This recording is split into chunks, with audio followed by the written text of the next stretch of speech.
Marcos Baño. Monty Peiró, ¿cómo estás? Buenas tardes. Muy bien. Bien. Cansada un poco. Normal, no paras. Me voy mañana a Gijón a presentar mi libro. Muy bien, Gijón. Gijón, que gracias a ti sé que es la cuna de las despedidas de solteros. Efectivamente, y te cruzarás con alguna. Espero no hacerlo. No obstante, si me cruzo una buena despedida de soltero, pues te lo contaré. Cuéntamelo, me interesa saber lo que es la experiencia directa de efectivamente si pisas la calle se nota. Claro, yo te lo comentaré. Hoy tenemos que decir algunas cosas muy importantes. ¿Ah, sí? La primera es que el próximo 6 de julio, sábado, vamos a hacer la despedida de la temporada en el Shangri-La en directo. Sí. Es un show muy especial porque aparte de que hay unas sorpresas muy guays, no se va a grabar. Es decir, es una experiencia única. Va a suceder allí ese día. Hay gente que ya nos ha avisado que vienen desde Euskal Herria. O sea, quiero decir, si hay gente viniendo desde Euskal Herria, tú que eres de Valencia Capital, no vas a venir. Si no vienes es porque no valoras nada lo que hacemos. Si no vienes es porque... no valoras nuestro trabajo. Y no valoras tu ocio, y no valoras tu tiempo. Claro, y no te respetas como persona. No te respetas nada. Por otra parte, allí vamos a poner a la venta nuestras camisetas, que son una fantasía. También tendremos tazas, como siempre. Cuando pase el show, si sobran camisetas, las podremos vender y enviar por correos, con lo cual podéis preguntarnos. Pero en principio las camisetas se hicieron con una pequeña tirada de gente que las reservó previamente, que la gente que las tengáis reservadas las podéis recoger allí mismo, o si no podéis venir, pues no pasa nada, las tenéis reservadas. Nos mandáis un mensaje al Instagram o al email o a donde queráis y os gestionamos el envío o el quedar en Valencia si es posible. Estupendo. Entonces, pero el resto de la tirada está reservada para que la pueda adquirir la gente que venga allí, porque va a ser un día muy especial. Queremos confraternizar con nuestros seguidores, con nuestros Patreons. Otra cosa muy importante es que las entradas cuestan, si eres Patreon, 6 euros, si no eres Patreon, 10. ¿Qué significa esto? Que si todavía no eres Patreon y quieres venir, tú te haces Patreon de lo mínimo, que son 2 euros. Y ahorras dinero. Y te ahorras 2 euros. Y luego si quieres te das de baja. Aunque si te das de baja luego vas a quedar un poquito como una rata camboyana. Pero todos jugamos a esto. ¿Vale no 2 euros tu dignidad? Exacto, tú le pones el precio a tu dignidad, no nosotros. Entonces, las entradas están disponibles en Moving Tickets. Compraoslas ya porque están volando. Se viene sold out. Luego no nos vengáis con mierdas. Claro. El que quiera la entrada, que vaya por ella. Dicho todo esto, podemos empezar con este programa. Si estamos bien, ¿tú estás bien? Yo estoy bien. Yo te veo francamente bien. De hecho, mira cómo se llama mi sección. Pero bueno. Vale, tu sección se llama Estar Bien. Efectivamente, pues pero bueno, ya hablaremos de ello más tarde. Vamos a avanzar hacia ella. Vale, pues empecemos el programa. Cosas que no...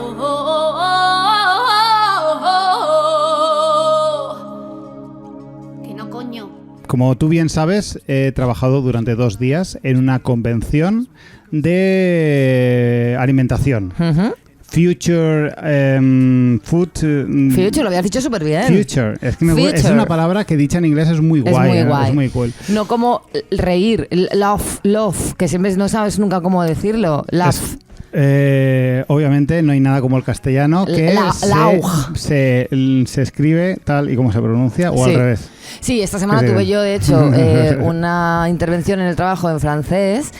Y bueno, mi francés pues es bastante mediocre, pero me sirve para mi trabajo y está bien. Y la persona con la que hablaba no paraba de corregirme. Si yo le decía la mairie, me decía la mairie. Y yo, ¿estás entendiendo? ¿Estás entendiendo, hijo de puta? O sea, vale ya con esto de corregir. ¿Quieres decir? Has dicho y quieres decir ¿Qué asco? Perdona, es que quiero asegurarme. Qué asco me dan los franceses, por favor. de verdad. Bueno, en fin, dicho esto, Future Food, no sé qué. El caso es que era sobre alimentación del futuro o de cómo obviamente se... Muy optimista creer que hay un futuro en el que alimentarse. No, de hecho se mencionó en repetidas veces nuestro amado año 2050 sobre la problemática de la alimentación y tal, y cómo obviamente la alimentación basada en productos no animales es el futuro. Porque pronto no habrá una industria cárnica a la que poder sostener. Qué ganas tengo de que llegue ese momento de que los pesados de ¿dónde está un cachopo? No sé qué, se tengan que comer el cachopo vegano. Literalmente. Sí, y tengan que decir, pues no está tan malo. Entonces yo imagino que habrá, o sea, cuando estos tengan el cachopo vegano, como se van a seguir teniendo que ponerse por encima, ¿qué es lo que despreciarán? O sea, habrá niveles de veganismo. Se despreciarán a ellos mismos porque no les quedará otra. No, yo creo que habrá como... estatus entre vegetales. O sea, si habrá vegetales considerados más heterosexuales que otros. No tengo ni idea. Yo creo que lo que harán será irse a la comida clásica. O sea, dirán, estos buenos garbanzos, esto sí que es comida. Puede ser. Puede que les dé por hacerse potajes y cosas así. Puede ser. Se ceñirán en algo muy auténtico y se anclarán a eso. Pero sí parece que vamos, al final el veganismo vamos a ser todos veganos a la fuerza. Sí. ¿Y cuál es la cosa que no? El caso es que no era esto, mi cosa que no. Mi cosa que no es, en general, las convenciones y charlas que van sobre solucionar algo, una problemática social, que van como 3 o 4 ponentes y muchas veces, sobre todo en este tipo de ambientes donde hay empresas y hay cosas, o políticos, todos hablan de la problemática y de que todos tendrían que ponerse a ello cuanto antes y no, o sea, va a acabar la convención, se va a ir cada uno a su casa y no va a pasar nada. Nadie va a hacer nada. Bueno, sí, yo creo que en particular ellos están haciendo, quiero decir, las empresas que participaron, que me dijiste, Eurovillón, tal, joder, ellos ya están haciendo. Sí, o sea, hay cosas que sí que están guay de las convenciones, que son normalmente cuando después de las charlas. ¿Te dieron cosas gratis? A mí me dieron cosas gratis, sí. ¿Qué te han dado? Bueno, comida, básicamente. Comí helado, comí... Ah, pero no te han dado como un kit para que te lleves a tu casa. Bueno, sí, me dieron una tote bag y una bolsa de... una botella de aluminio. Pero no había comida dentro de la tote bag. No. Pues, hombre. No, la comida era solo para los que van allí, para exposición, para que tú veas la movida. Pero tal, no sé, el caso es que... le tengo mucha manía a ciertas convenciones que son simplemente hablar de que hay una problemática y que tendríamos que ponernos todos en común para tratar esto. Sí, estaría de la hostia, ¿sabes? Sí. Venga, hasta luego. Sí, a nivel europeo, no sé qué, y no... y cada uno se va. Pero bueno. Se habla mucho de crear red, hay que crear red. Ese tipo de movidas, es lo que me refiero. He estado hoy en una de esas también, una reunión de crear red. ¿Cuál es tu cosa que no? Mi cosa que no es que ahora se acerca el verano y pasa una cosa que me da muchísima rabia, que es que la gente empieza a compartir fotos de su cuerpo, que eso me parece estupendo, pero la gente solo pone fotos de su cuerpo estando orgullosa de sus avances en el gimnasio o de sus no sé qué, solo cuando su cuerpo es normativo. Y cómo, o sea, y además nuevamente lo ponen como, mucha gente lo pone como una historia de superación. Sí, de rollo, estoy yendo al gimnasio y he conseguido esto. Sí. Qué casualidad. Tú puedes ir al gimnasio, estar súper en forma y que tu cuerpo no sea normativo. Sí. Pero la gente solo viene a vacilar de cuerpo normativo. Y me da mucha rabia porque eso fomenta que siga la puta rueda de siempre. Sí, la misma, sí. ¿Sabes? Y la gente ahí subiendo fotos de, ¡ay! He hecho deporte hoy. Lo que estás, o sea, no estás fomentando el deporte, estás fomentando, una vez más, los efectos beneficiosos del deporte asociados a conseguir un cuerpo heteronormativo y no a la salud. Y eso me da mucha rabia. ¿Qué has visto? La publicación de Dani Rovira hoy. No la he visto. Dani Rovira no la veo porque no lo sigo. La acabo de ver ahora mismo y ha hecho exactamente esto. Claro, que es como... Está cuadrado ahora. Estoy súper orgulloso porque esto lo he conseguido. A ver, si tú vas a hacer ejercicio, es súper guay. Yo hago ejercicio, tú también lo haces y no... Es otro tema, ¿no? Que tampoco tenemos la necesidad de convertirnos en divulgadores a favor de los beneficios del ejercicio, porque para eso ya hay gente que ha estudiado y que está especializada. Me refiero, y que tampoco hay por qué cada vez que vas a hacer ejercicio que se entere toda España. Bien, pero eso es otro tema. O sea, para mí hacer ejercicio es algo que está en mi rutina, que está en mi vida, forma parte de los hábitos que intento tener para tener una buena salud, para tener una jubilación muy larga, cobrar muchas pensiones y vengarme de todos estos años de duro trabajo. O sea, mi motivación no es esa. Mi motivación es la longevidad para vengarme del trabajo, no por otra cosa. Pero... es que no sé cómo explicarlo, porque entiendo que cuando la gente obtiene resultados se siente orgullosa, pero tenemos que revisarnos por qué nos sentimos orgullosos solo cuando nuestro cuerpo se acerca a lo heteronormativo, no cuando se acerca a la salud. Porque tú estás sano, o sea, tú estás sano mucho antes de que tu cuerpo se ponga heteronormativo, cuando tú vas cuando tú haces ejercicio. Mucho antes de que se obtengan los resultados que todo el mundo finge que no quiere obtener, pero sí quiere obtener. Y como luego utilizas otras excusas cuando tú lo que quieres es enseñar tu cuerpo porque estás bueno o buena, claro, para que la gente te alabe lo guapo que estás. Y cómo esa mierda al final fomenta otra vez la hegemonía de determinado tipo de cuerpo, la hegemonía de la belleza y una serie de hegemonías que dan un poquito de pereza, ¿sabes? Lo malo de todo esto es que, claro, estamos hablando de un campo, las redes sociales, y sobre todo si hablamos ya de Instagram, que es el lenguaje que se utiliza. Es decir, tú en Instagram no puedes por hacer una foto a tus análisis y decir, sí, guay, pues, estoy sanísimo. No, pero sí que puedes hacer otro tipo de reflexiones. Me refiero, es que hay gente que solo habla del ejercicio como excusa para enseñar su cuerpo. Sí. Y solo habla de sentirse bien con su cuerpo cuando tu cuerpo es heteronormativo. No tiene ningún mérito que te sientas bien con tu cuerpo cuando tu cuerpo es heteronormativo. Entonces, ¿tú quieres estar orgullosa de tu cuerpo heteronormativo? Fantástico, pero no me vendas mierdas de me ha costado mucho estar orgullosa de mi cuerpo. No te ha costado nada, lo que te ha costado. O sea, no te cuesta nada estar orgullosa de tu cuerpo cuando este es exactamente el que debes tener. Sí. Lo que te ha costado es llegar a tener ese cuerpo. Claro. O sea, entonces, como que valorar el esfuerzo que hay que hacer para que tu cuerpo sea heteronormativo me parece una pereza. Y me parece una cosa súper antigua que ya...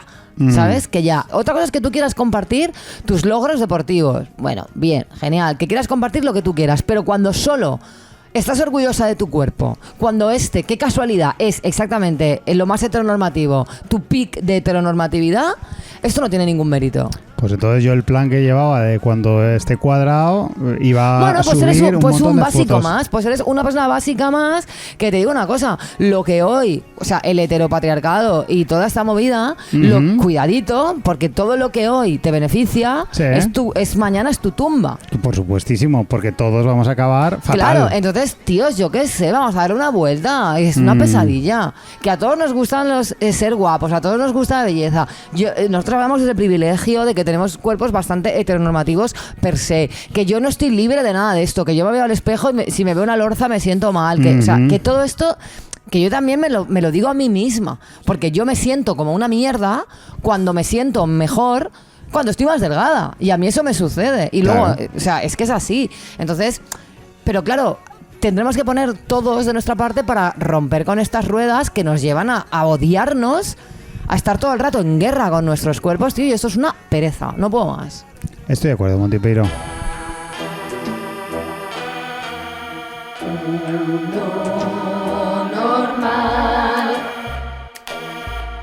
Querido Marcos, ¿Qué pasa, vengo hoy a Montipeiro? proponerte unos ejercicios prácticos. ¿Ah, sí? Bueno, te los propongo a ti, pero... ¿De suelo pélvico? Sí, pero los propongo a nuestra audiencia. Exactamente, vamos a practicar nuestro suelo pélvico.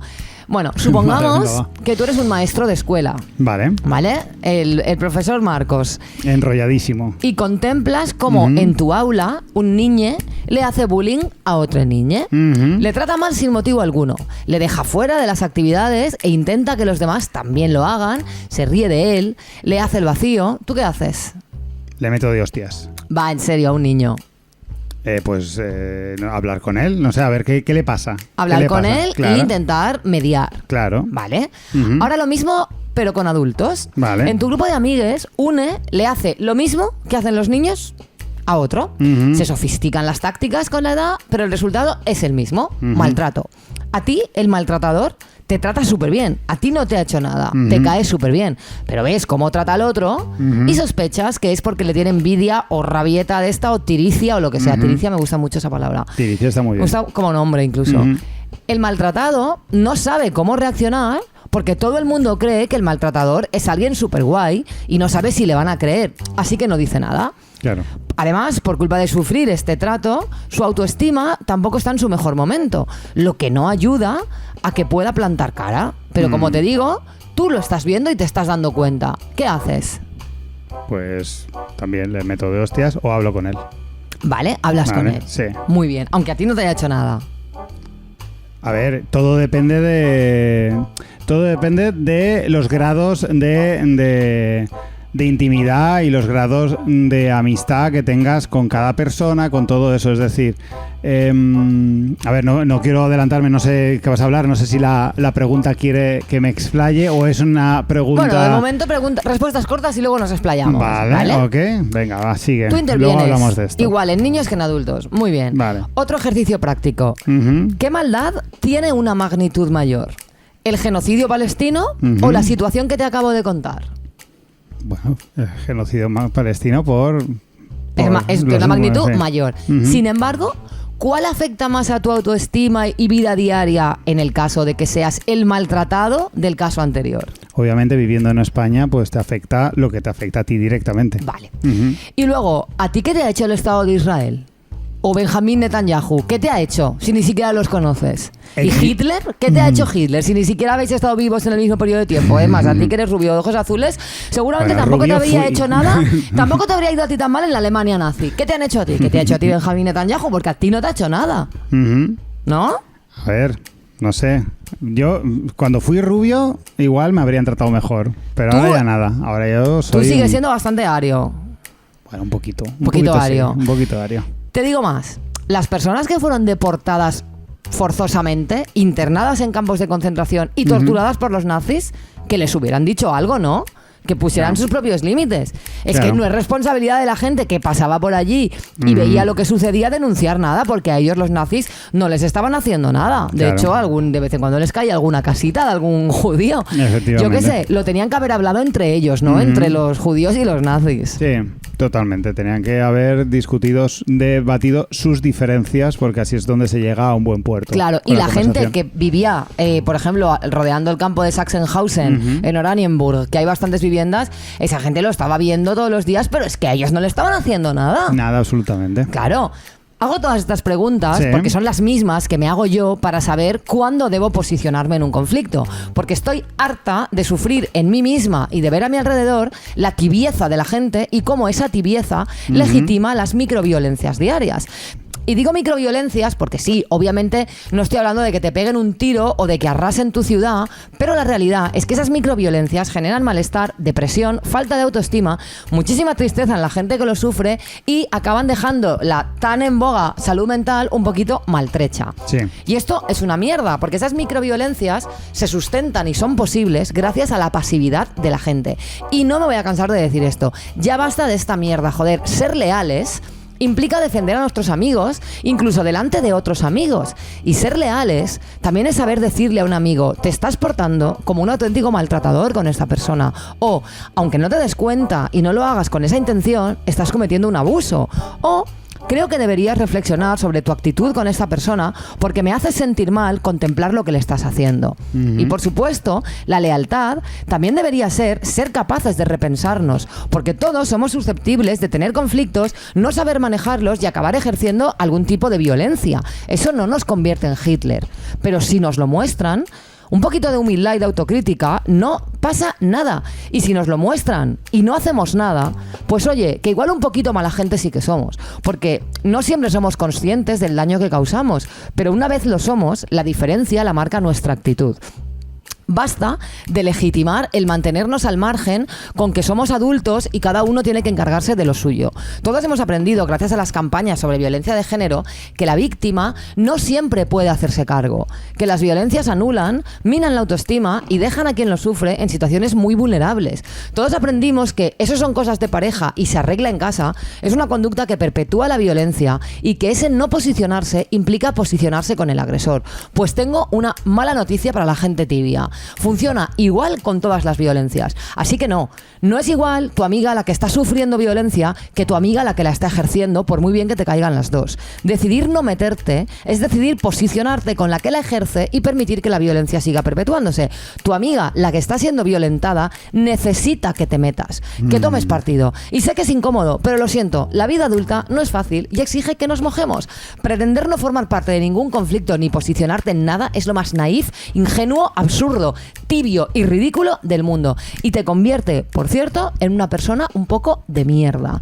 Es que, de verdad, estoy hasta el coño, tío, porque obviamente en macroviolencias, en genocidios y en cosas horribles que suceden en el mundo, es bastante fácil posicionarse, aunque también te digo, viendo lo que se posicionan nuestros artistas... Viendo la tibieza se puede ver una proyección. Tampoco es que escala, se estén en posicionando mucho aquí la gente. Y los que se están posicionando a veces dan un poquito de vergüenza ajena, porque ayer me pasé por el Instagram porque leí un tuit sobre el cantante de Disturbed y bueno, su Instagram es una apología o sea, el tío salía firmando misiles israelíes. Olé. ¿Se puede ser más mala persona que firmar un misil? Cualquiera, pero un misil israelí. ¿Se puede dar más asco? Bueno, pues estos son los artistas que tenemos en el rock and roll. Luego, en cambio, Dua Lipa, reina internacional, posicionándose con el pueblo palestino. Pero bueno, a lo que iba. Es lo mejor que se puede decir de Dua Lipa, la mejor. Dua Lipa, la mejor persona del mundo. No conozco a nadie mejor. La diva que merecemos, the divest. Pero en cambio, o sea, me refiero, al final nuestras vidas diarias están atravesadas. Los que tenemos la suerte de vivir en un país que no está siendo ocupado y masacrado por el Estado de Israel, ni por otros estados colonialistas y asesinos, nuestras vidas diarias están atravesadas por todo tipo de microviolencias que de verdad, que muchas veces no se ejercen desde la maldad. Yo puedo estar jodiendo de la vida a alguien y no estar dándome cuenta. Bueno, yo creo que la gente un poco sí que se da cuenta, pero bueno, puede pasar. Yo creo que todos somos conscientes, porque yo tengo muy claro cuándo he ejercido violencias contra las personas, porque forma parte de la vida. No somos santos, no pasa nada, o sea, no pasa nada, sí que pasa, pero hay que hacerse cargo. Si tú no te estás dando cuenta y alguien te llama la atención y te dice, tío, igual no te estás dando cuenta, pero te estás portando como una auténtica mierda, repiénsatelo. Deberíamos dar las gracias y decir, joder, gracias por hacérmelo ver, siempre que seamos buena gente y no queramos ejercer violencias. Si somos unas ratas camboyanas, nuestros colegas nos dicen, perdona, pero esto que estás haciendo es de abusador, no lo voy a permitir. Por lo menos estamos poniéndole un veto a esa persona, dejándole claro que estamos viéndolo, porque la mayoría de microviolencias que suceden así en nuestros entornos cercanos, de un colega que se porta mal con el otro, de una persona que llega al círculo y de repente hay alguien que le hace bullying, tal, todo esto sucede porque hay una connivencia social. Y si se supone que vivimos en comunidad, nos guste o no nos guste, somos seres sociales. Por lo tanto, velar por el bienestar de nuestro entorno y nuestra comunidad debería ser algo completamente prioritario. Y más ya en los grupos de colegas. Y te lo digo porque a mí esto me ha pasado. A mí me ha pasado el sentirme muy violentada por personas, porque desgraciadamente me ha pasado más de una vez y más de dos, y que la gente se escude, es que a mí no me ha hecho nada. Bueno, cariño, es que a mí Hitler tampoco me ha hecho nada. Entonces, como a mí Hitler no me ha hecho nada, yo ni soy nazi ni antinazi. Como los de la movida esta de la tiquetera de esta semana. Nosotros no tenemos ideología política, ni estamos con los nazis ni con los antinazis. Pues esto no funciona así. Ser un tibio es una mierda. Y precisamente ser buen amigo y buena amiga es cuando le tienes que leer la cartilla a un colega, ¿sabes? Tío, pues se la lees, y si la otra persona encima se enfada contigo porque no le toleras que esté cometiendo una agresión, pues bueno, ya lo tienes confirmado. Pues igual tu colega, el que no te ha hecho nada, es bastante basura. Entonces, para mí este tema es muy importante, porque la gente, yo entiendo que luego hay situaciones muy difíciles y muy complejas. Por ejemplo, yo qué sé, pues parejas que rompen y a ti te caen bien los dos y tú desde fuera estás viendo que objetivamente lo que ha sucedido es algo entre ellos que no te atañe a ti, que no hay violencia, sino que simplemente hay desacuerdos, y tú no te puedes posicionar porque es algo entre ellos. Pero en cambio a lo mejor una parte de la pareja te pide que te posiciones por ganar poder.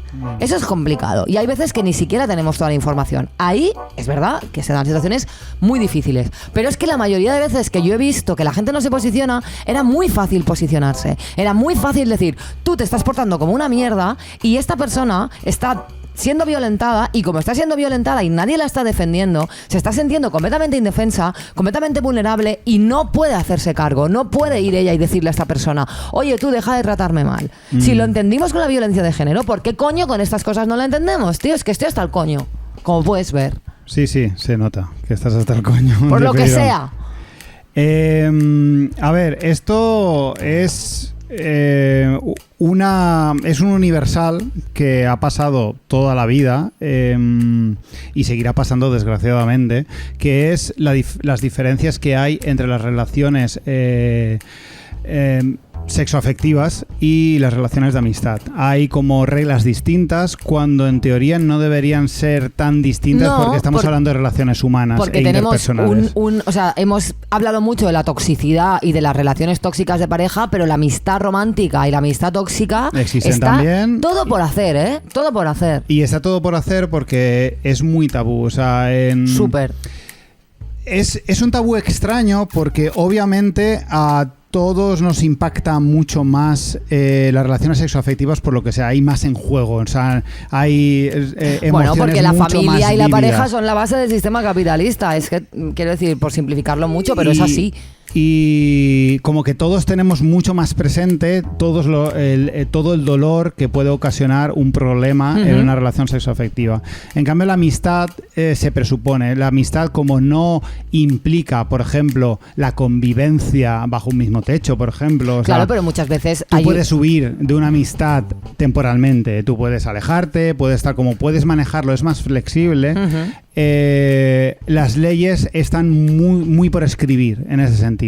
Se ha escrito mucho, en realidad, mucha ficción. Nunca olvidaré un episodio de Seinfeld donde se hablaba, cuando el protagonista Seinfeld estaba todo un episodio intentando cortar con un amigo suyo porque había dejado de caerle bien y la gracia de todo el episodio era ese momento de cortar. Entonces está todo muy por hacer. Yo lo que intentaba decirte antes, que no he entrado, no era muy a colación ya como has planteado tú luego toda la movida, que era el tema de la relación que tú tienes con las dos personas. Partimos que todo este debate nace de que tú tienes como una confianza parecida entre las dos personas. Claro. No es que... Porque hay veces que... A ver, y él es que como a mí no me ha hecho nada, bueno, claro, pues nada. A mí del Estado de Israel, como no me ha hecho nada, pues no me voy a meter. Creo que esto ya lo hemos mencionado alguna vez y es el tema del amor que siente la gente por la paz y la armonía, aunque ello conlleve el maltrato de otra persona. O visto de una forma contraria, el miedo que tiene la gente al conflicto. La gente tiene pánico al conflicto y el conflicto no es para tanto, es mucho más grave. Son mucho más graves las consecuencias de evadir conflictos que de enfrentarlos. Sí.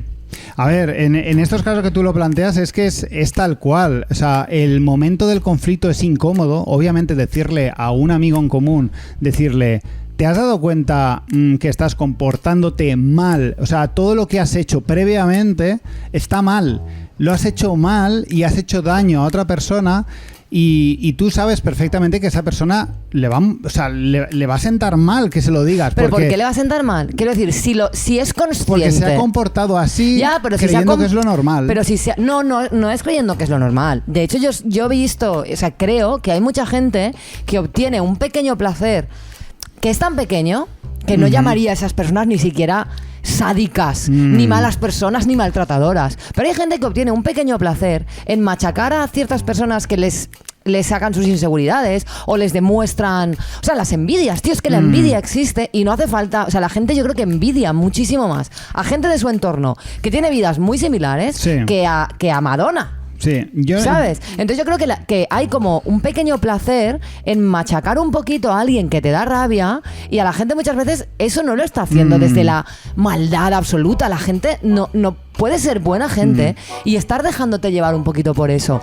Entonces, si tú notas que nadie te afea la conducta... tú te quedas en esa conducta de ser un poco mala persona, que creo que eso lo podemos hacer todos. Porque te está aportando un poquito. Sí, te está aportando un poquito de felicidad y tú la sigues utilizando y la sigues perpetrando hasta que te paren los pies. En lugar de darte cuenta de que lo que estás haciendo es violentar a una persona, que además en el mismo hecho de este tipo de violencia sutil, que a lo mejor ni siquiera todo el mundo se da cuenta, o no se quiere dar cuenta, ¿sabes? Te estás regodeando un poquito en eso para tú sentirte superior a esa persona, que tú te sientes inferior, no porque esa persona te haga sentir inferior, sino porque tú te sientes inferior por tus mierdas. O sea, dejad de proyectar.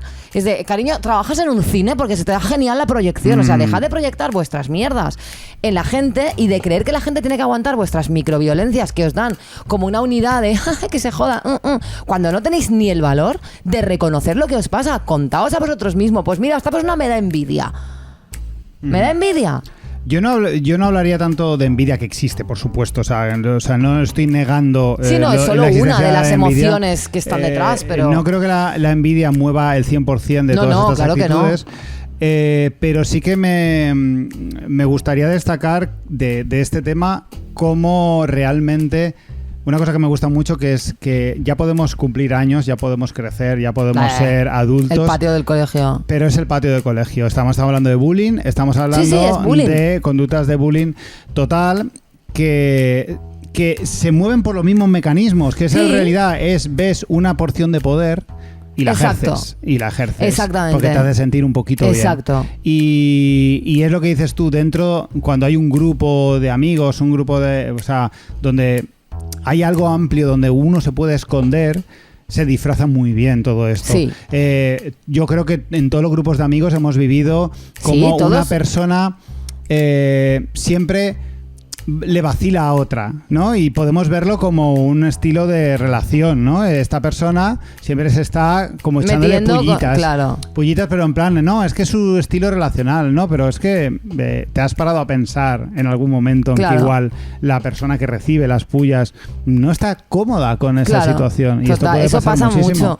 Uh-huh. Y además yo creo que hay un tema que para mí es bastante tabú, pero lo voy a enfrentar, que es el tema, o sea, para mí es tabú porque implica hablar de mí misma. Uh-huh. Y es tabú porque implica poner un tema encima de la mesa que es incómodo, porque no me gustaría que lo aprovecharan los machirulos, ¿no? Uh-huh. Pero es verdad que entre las mujeres... Esta mierda que dicen, es que las mujeres sois muy malas entre vosotras. Eso no es verdad. Las mujeres a día de hoy estamos practicando la sororidad y cuando no hemos sido buenas entre nosotras es porque nos han educado para ello, porque divide y vencerás, ¿no? Pero esos restos de esa educación competitiva entre nosotras, porque nos habían vendido que solo había un pequeño espacio, ¿no? La pitufina. Un pequeño espacio para ocupar. Entonces solo una de nosotras podía llegar y nos teníamos que pegar entre ellas en lugar de... O sea, y nosotras, si nos educaron así, con todo en contra, pues hubo épocas en que las mujeres practicaron esto. Luego nos fuimos dando cuenta de que lo que queríamos era reclamar el 50% del espacio y estar ahí todas, ¿no? Sí. Pero es verdad que toda esa mierda es cultural y nos han educado en eso y bueno, o sea, quiero decir, hemos visto cientos de películas con esta movida de las tías pegándose entre ellas. ¿Y qué pasa?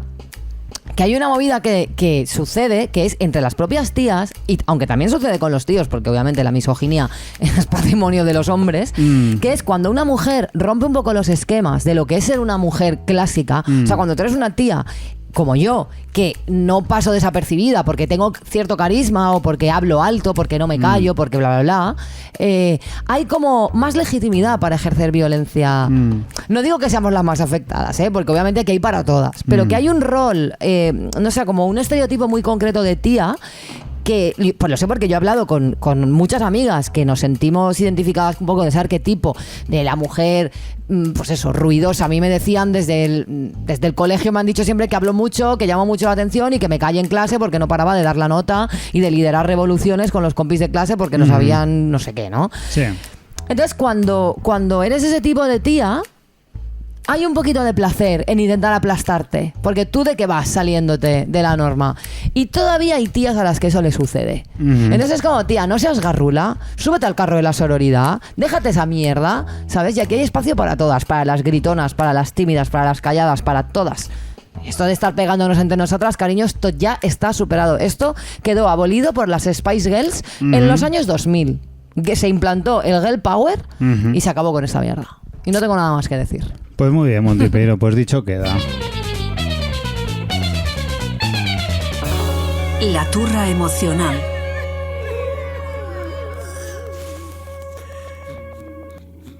Monty Peiro. Marcos Bañó. Te veo muy alterada.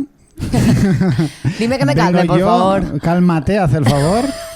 Las mujeres y vuestro carácter es insoportable. Me encanta esto, Luego, ¿quién ha montado, cariño, 2 guerras mundiales y una guerra fría? Y bueno, por no citar, ¿quién porque lo ha hecho? Los hombres cuando la liamos en serio. El hombre y bien. histérico. El hombre histérico. La guerra fría es lo más histérico de la historia de la humanidad. Vosotros lo hacéis todo subrepticiamente. Subleticiamente.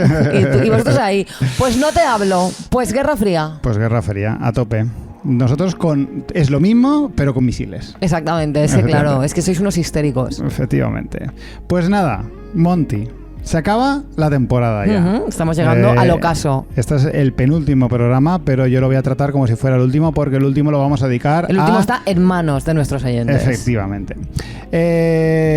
Y nada, toca hacer balance y toca también ponerse un poco intenso. Y como no me iba a poner intenso para acabar la temporada más intensa de este programa. Yo creo que la anterior fue más intensa. A eso iba. Intensa porque he traído las turras más míticas de todo tipo de temas, sobre todo de Yados, pero no porque haya sido una temporada especialmente emocional comparada, como tú bien dices, con las dos anteriores en las que recorrimos crisis de los 40, rupturas de todo tipo, corazones rotos y mudanzas. Qué mal estaba, ¿eh?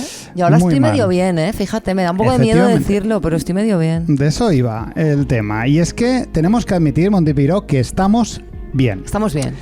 Echamos el cierre en buena forma, metafórica y literalmente. Sí, yo, Obviamente, tremendo bíceps. Claro que sí, mira. Mira, decías antes de... Sí. Obviamente agotados por el calor ya, avisamos, y todo el contenido exprimido de nuestras Bebiendo 4 agua neuronas. del grifo de Valencia, que está Bebiendo asquerosa. agua del grifo asquerosísima. Pero nos veo muy bien, compañera, y precisamente quería hablar de eso. Yo te de veo a ti estar mejor. bien. Está feo que presumas, Estoy pero en- estás en tu mejor momento. Estoy en mi prime, Estás en tu peak. en mi peak. En tu peak de estar bien. Estar bien es un concepto complejo, casi tanto como lo es la libertad, el zeitgeist o el sistema clave de las páginas web del gobierno de España. Todo el mundo identifica fácilmente cuando está mal. Hay muchas formas de estar mal y son todas válidas y suficientes para conseguirlo. Un día de lluvia, un mal movimiento al agacharte o unas llaves perdidas son estímulos suficientes para arruinarlo absolutamente todo y hacernos afirmar sin ningún género de dudas que estamos mal. Mal. Pero arruinar, ¿qué? Si nos pasan cosas malas, estamos mal. Pero si no nos pasan, ¿estamos bien? Sí. Tampoco necesariamente. A veces no necesitas que te pase nada malo para estar mal. Yo es que para mí estar bien es prácticamente que me dejen. Que no haya hostilidad. Que no haya hostilidad, que estar en paz. Para mí la felicidad es la paz. Pero a veces que no te pase nada es suficiente para pensar que algo no va bien. La desidia y el hastío que provoca la falta de estímulos puede arruinarte la vida, cosa que no te puede pasar a ti, Monty, porque no paras en casa. Y así, la desidia no puede llegar a ti en la vida. Pues a veces me llega, pero la verdad es que ojalá tuviera yo más desidia. El caso es que somos seres que necesitan estimulación constante, en su justa medida, eso sí, Sí. y el estancamiento no suele sentarnos bien. Entonces, está claro, lo que necesitamos para estar bien es que nos pasen cosas buenas. Ajá. Y a ver, sí, eso viene bien, claro, supongo que es un ingrediente necesario, pero no todo es tan superficial como eso. ¿Qué es estar bien? Cuidado que vengo a desbancar al mismísimo Rafael Sant Andreu, acá puto gilipollas de mierda, con mis reflexiones sobre el Estás ahí bienestar. en un cruce entre, ¿cómo se llama? El este que siempre llamaba Vila Borja Seca, Borja Sí. Seca Vila, Gilipollas todos. Borja Secosquila, no, Borja ese. Vilaseca. Eso. Pues el caso es que, Monty Piró, no tengo ni puta idea de qué es estar bien. Lo único que sé del bienestar es que le ha dado muchísimo dinero a jetas que a duras penas tienen el título de psicología por la universidad privada. Qué horror, ¿eh? Y pese a que alguna pista tenemos como sociedad, después de tantos años como sociedad, como por ejemplo no inyectarse heroína o ir al ver el Titanic en un submarino controlado por un mando Logitech, bien es cierto que estar bien es, por un lado, subjetivo y por otro lado, imposible dentro de una sociedad capitalista. Está bien, como bien dijo Marx, tiene mucho que ver con las condiciones materiales que tengamos, Efectivamente. que esto entronca con el capitalismo y toda esta movida de siempre. Así que no voy a ser tan hipócrita para venir a dar recetas del bienestar, pero como es mi podcast y entiendo que parte de nuestra audiencia y tú misma, Monty Piró, si sentís interés por lo que tengo que decir en alguna ocasión... Y eres licenciado en psicología por una universidad pública de muchísimo prestigio y tienes 2 másteres en clínica. Ojo, Que se dice pronto. O que sea, algo me habrán servido. algún tipo de Sí. competencia tienes para hablar del tema. El caso es que me gustaría compartir con todos vosotros qué cosas me están haciendo sentir bien últimamente. Y no es que no es un últimamente de hoy estoy bien, mañana estaré mal. De verdad creo que es un últimamente serio, duradero y es una etapa entera. Total, no doy cosa fe, doy de unas faith semanas. porque estás bien. Sí. Estoy bien. Lo que voy a contar de Monty Peiró, lo que voy a contaros, querida audiencia, es una pequeñísima lista de eventos que me tienen contento, literalmente, sin un orden concreto y sin espíritu ejemplificador. De hecho, quisiera remarcar que soy un hombre afortunado y que mi situación no es aplicable a muchos otros casos. Sin ir más lejos, soy un hombre blanco heterosexual en un mundo gobernado desde el comienzo de los tiempos por hombres blancos heterosexuales que tiran misiles cuando se sienten un poco tristes y enfadados los unos con los otros. Nos quitamos de encima primero los obvios, aparte de ser blanco hetero. Tener una casa, salud física y mental. Siempre intento tenerlo presente para no caer en la clásica de cualquier niño rico que te da consejos de cómo emprender. La base de todo bienestar está en tener un sitio donde guarecerse, descansar y no sentir dolor. A partir de ahí se puede construir algo. Bueno, hay gente especial que le encanta viajar y va de un sitio a otro y también eso me da una pereza que flipas. A mí me gusta viajar. Viajar es una cosa, pero hay gente que no tiene casa. Ah, bueno, ya el nomadismo y tal. No, yo eso no. Yo necesito un hogar. No lo tolero. Y luego hay gente que ante la adversidad es capaz de encontrar la paz. Porque no le queda otra, también te lo digo. Pero bueno, no puedo hablar por ellos y no lo haré. Siguiente, vamos a ver. El descubrimiento lento y progresivo de que la vida no es un elige tu propia aventura, ni un juego de rol, donde tus elecciones te condicionan el resto de tu historia. Esto quizá puede parecer obvio, pero actuamos como si fuese así. Ya, total. Me he pasado la juventud obsesionado por mis propias decisiones y sus consecuencias como si todo fuese determinante. Estudiar una carrera, comprarte un coche u otro, liarte con alguien, son cosas que a menudo le damos un peso desproporcionado. Y aunque son importantes, tendemos a pensar, o al menos yo tendía a pensar que eran determinantes. Y de repente un día te levantas 15 años después de haber tomado una decisión que ya hace 10 que no tiene ningún efecto en tu vida y dices, ¿qué cojones? Ya, totalmente, sí. Esto es guay, saberlo. Ni las veces que he roto con alguien, ni los trabajos que he dejado, ni los errores en general que he cometido han acabado siendo realmente importantes. Que bueno, esto es relativo, como siempre, pero si me pongo a puntualizar cada cosa que diga en esta sección, no acabo nunca. Mira, esto se resume, voy a una anécdota, vale. Que es una vez una persona que tocaba conmigo que se drogó de una manera, absurda, y yo pensaba que esta persona estaba muerta. Sí. O sea, que esta persona estaba... Yo pensé, tenemos que llamar... Un fiambre. Tenemos que llamar a un juez. O sea, esta persona está fallecida. Y entonces despertó y cuando le dije, pensaba que estabas muerto, me dijo, tú no sabes lo que aguanta un cuerpo humano. Pues eso es. O sea, pues eso es. Un cuerpo humano aguanta en lo físico y en lo mental muchísimas cosas. Claro, obviamente no incitamos a las drogas. No, yo no lo digo como ejemplo, lo digo que tú crees que te vas a morir, pero es que luego no te mueres que puedes casi estar nunca. tomando las peores decisiones de tu vida, pero no te mueres casi nunca. No es tan determinante. Vivimos muchos años. Nada es tan definitivo. Casi nunca te mueres. Nada es tan definitivo como lo experimentamos en el presente, que podrías quedarte congelado en el tiempo un año entero, despertarías y nada habría cambiado mucho realmente. No. Fliparías con alguna cosa de tecnología y con los resultados del fascismo en las elecciones y poco más. Otra cosa que me ha otorgado muchísimo bienestar últimamente es cómo de verdad he cambiado mi relación con el tiempo. Algo creo que he comentado en este programa alguna vez. El tiempo ha sido probablemente mi mayor enemigo en el último lustro de los 30. El percibir cómo el tiempo pasa inexorable, esa palabra que solo se usa en esta expresión. Bueno, cuando a ti aún te quedan muchísimas cosas que decir y hacer en la vida es, imagino, uno de los detonantes de la mayor parte de la crisis de los 40. Ya lo hablamos ampliamente en la temporada 4. Consultar temporada 4 para más info. Mi manejo del tiempo ha sido todos estos años bastante catastrófico. Sentía que era mi deber atesorar la máxima cantidad de tiempo posible para mí, como si pudiese almacenarlo, como si no se gastara al mismo tiempo que me preocupaba por guardarlo. Es una idea bastante irracional, pero no por ello la he experimentado en menor intensidad. Bastante friki esto, te lo digo. Sí, me imagino que sí. Para mí ha sido tan importante el tiempo del que dispongo que nada era realmente merecedor del mismo. Nada, ni amigos, ni viajes, ni familia, ni limpieza de la casa, ni búsqueda de empleo, ni sexo, incluso. Nada. Siempre que me surgía una propuesta, hacía una lista de pros y contras y el resultado siempre era el mismo. No compensa. ¿Y qué coño hacías con el tiempo? Nada, absolutamente, Monty Peiró. ¿No te das cuenta de que esto es de ser un poco... No tiene ningún sentido, es de ser un puto friki. Por lo tanto, gasté gran parte del tiempo de mis 30 viendo películas, mirando el móvil y lamentándome porque no estaba haciendo nada con mi vida. Para mí, salir de casa y que no fuese un verdadero acontecimiento histórico era tirar la tarde. Pues esa relación tóxica con el tiempo, Monty Peiró, lleva unos meses que se va difuminando. Yo te digo que lo he notado, Me alegro. Sí, porque yo recuerdo que a veces parecía que a ti ofrecerte un plan era insultarte. Sí. Y era como... Tío, te lo estoy diciendo esto porque quiero pasar tiempo contigo y no hace falta que sea el gran evento canónico. Vamos a ver un documental, que además es lo que nos gusta. Sí. O sea, soy totalmente consciente. Vamos a comer un ramen y luego vemos un documental. Yo me quedo dormida a los 15 minutos y tú lo ves. ¿Qué más queremos? Si es lo que nos gusta hacer. Me queda mucho trabajo por hacer. Obviamente no está borrado. Tú sabes que me sigues proponiendo planes y a veces reacciono de formas extrañas porque me pasa esto con el tiempo. Me pasa. Algo tan tonto como tomarme 2 horas para fregar los platos y el suelo del comedor sin tener miedo a perder la mañana me están dando la vida. Hombre, una cosa tan tonta. pero es que es muy fuerte, es que no es perder la vida, es que limpiar tu casa es ganar felicidad. Claro, porque yo contemplaba 2 escenarios, o no limpiarla, o limpiarla rápido y perder el mínimo tiempo posible en hacer eso. Y hay una opción totalmente intermedia que es con toda la tranquilidad del mundo. Claro. Ponte a limpiar la casa con música de fondo y disfruta de tu día. Es que es tan absurdo como eso. Claro. Hacer cosas con tranquilidad, en vez de apurar hasta el último segundo buscando una falsa eficiencia, me están convirtiendo en alguien mucho más feliz.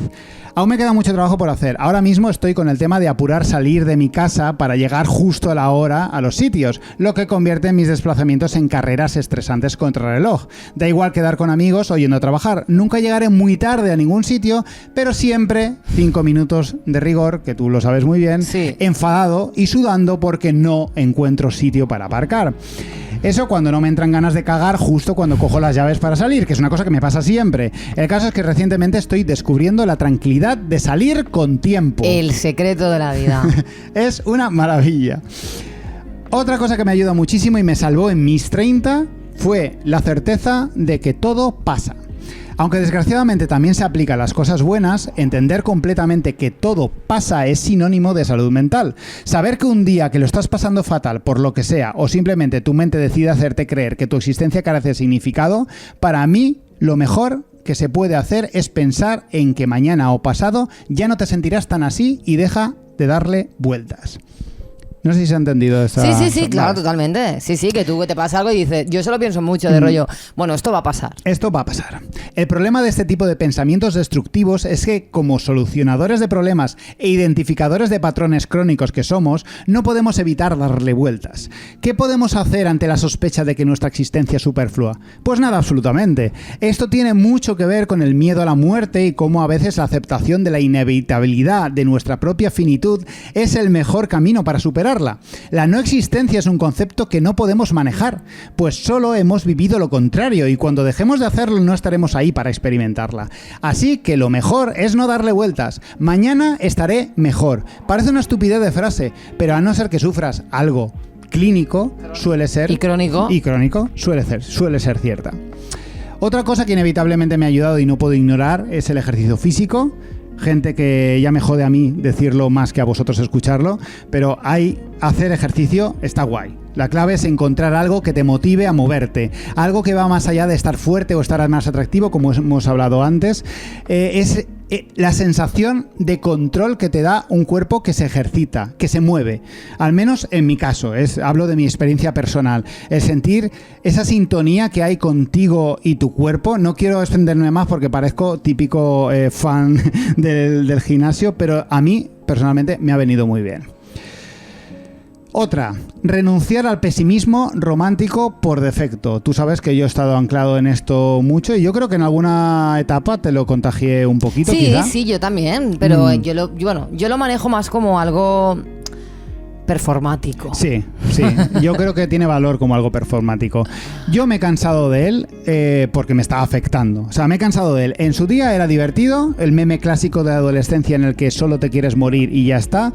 Sigue teniendo su gracia como algo performático, como tú dices, y sigo fantaseando con el fin del mundo, pero desde otro punto. Ha llegado un punto en el que no quiero volverme a ver tristón y pesimista porque me parezco aburridísimo. Basta. Ser cenizo está pasadísimo de moda. Claro, yo creo que, bueno, las coñas con la muerte y tal tienen su gracia desde el humor, a mí me gustan. Sí. Pero es verdad que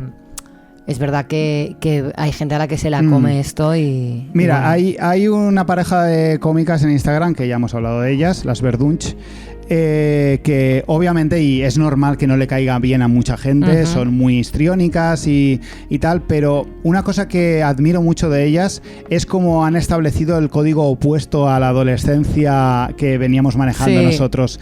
Es Felicidad por felicidad, histrionismo, Nos amor a la vida. de la generación emo, claro. Efectivamente, y me parece interesante. Muy potaxies. Muy potaxies.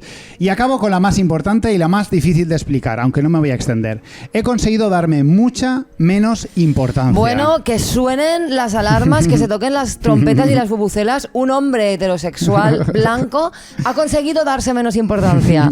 Primera vez que pasa esto en la historia de la humanidad. Conectar de verdad con mi relevancia en vez de tener un pánico irracional a la misma es la que me tiene últimamente sonriendo y diciendo por primera vez en mi vida en voz alta, estoy bien. Estoy empezando realmente a comprender que mi valor como ser humano no tiene nada que ver con mis experiencias, con la gente que conozco, las películas que veo o los trabajos que hago. O el éxito que alcances o la validación que te den los demás. Efectivamente, no tengo que demostrarle nada a nadie, no tengo que cambiar la historia, mis ídolos no tienen por qué saber nunca que he existido. Esos anhelos son normales, pero estúpidos, muy difíciles de desechar cuando eres muy joven y que es una de las mejores y que es una de las mejores cosas que te da madurar. Obviamente no es el mío un aprendizaje completo, pero estoy muy convencido de que es uno de los caminos que me faltaba por recorrer. Bravo, Marcos, estoy muy orgullosa de ti. Gracias, Monty Peiro. No soy importante y al mismo tiempo lo soy para muchos. Para mí eres la mejor persona que existe. Y eso es lo mejor que he podido descubrir esta temporada. Cuídense hasta la temporada que viene, Monty Peiro. Te quiero muchísimo, Marcos Yo Bañó. también te quiero. Y para mí una de las cosas que me hace estar bien es tener este espacio seguro, que es Todo Mal, donde hemos convertido nuestra amistad en algo en que contenido que nos da dinero. En contenido que nos da un poco de dinero, ahora hablaremos de eso. Pero de verdad te digo que para mí me hace sentir muy bien tener este espacio, porque además estoy muy orgullosa del equipo que hemos formado, de cómo trabajamos, de cómo nos llevamos, de no haber tenido peleitas de egos, porque claro, somos los dos, francamente, unas personas increíbles. Somos increíbles, Monty Peiro. Es que no podemos pelear por quién es mejor, porque estamos los dos on the top. Estamos y eso muy a está tope. muy guay. Te quiero muchísimo. Gracias por esta sección. Ha sido maravillosa. Un meñique. Un meñique. Ahí estamos.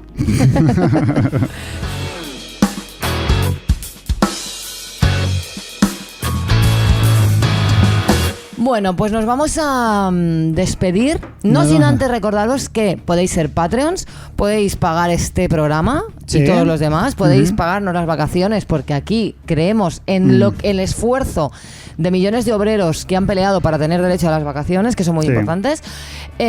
Patreon.com/todomal, y además podéis hacer la trama de ahorrar los 2 euros en las entradas del 6 de julio. Esto obviamente hay que aclarar con los Patreons. Nosotros nos vamos a ir de vacaciones la semana que viene. Bueno, por cierto, no nos enviéis más declamaciones porque vamos a grabar también el siguiente programa. Exacto, ya se ha acabado, se cierra el grifo. No enviéis más. Pero el tema de Patreon, nos vamos de vacaciones. No vamos a cerrar el Patreon, por lo tanto los cobros seguirán llegando. Claro. Obviamente nosotros preferimos a que os deis de baja, que os paséis al tier más bajo o opciones. Claro. El año pasado hicimos lo de eso. El gusano de vacaciones. El gusano de vacaciones. No lo sé, no lo a hemos mí me pensado. hace gracia. Vale, pues pondremos la recompensa de gusano de vacaciones, que simplemente es 1 euro, ¿no? 1 euro, por si queréis bajar vuestra aportación en nuestras vacaciones. Lo que queremos es que no os vayáis del sistema. Exacto, que queremos cobra. engancharos aquí. Podéis hacer lo que queráis, podéis darnos 1 euro. Incluso podéis ser unas personas increíbles y decir, no, yo es que os voy a dar más dinero en vacaciones, claro que sí, para que os lo gastéis en felicidad. Bueno, yo no voy a tener vacaciones, de todo mal sí, pero del resto de trabajos no, pero eso os convertiría en personas chulísimas. Aumentar en lugar de bajar sería vuestra increíble. aportación. Os mencionaríamos y todo en el mencionaríamos, programa, quiero decir, vamos. os pondríamos aquí detrás un cuadro con vuestra cara. Claro que Imagínate qué gente más guay. Bueno, pues eso, patreon.com/todomal. Nos vamos a despedir con la nueva canción de Laura Esparza, Muy bien. que es una gran todomalera, además de una música, cantante, compositora, guitarrista increíble. Perfecto. Se llama Peli. Y buena canción, sí, muy buena canción. La setmana que viene más. O peor. Sei la prota de la pel·li que m'he muntat al cap. Vull una estona per poder-la atravessar. Som totes les coses que podies projectar i alguna més que no. Com un mirall em reconec en les teues cançons. Em preocupa estar equivocada, per si faig la tonta i no em queden raons per trobar-me el caos. Pot ser, vas traçant un nou camí, no sé. Pot ser, m'equivoqué i no trobé l'eixida. Pot ser, el que li deixa fosca nit. m'ha deixat consumida i pot ser que imagine que estàs ací, pot ser que ara em senta ferida, sí. La por és qui no em deixa saltar i avui vull jugar-me la vida.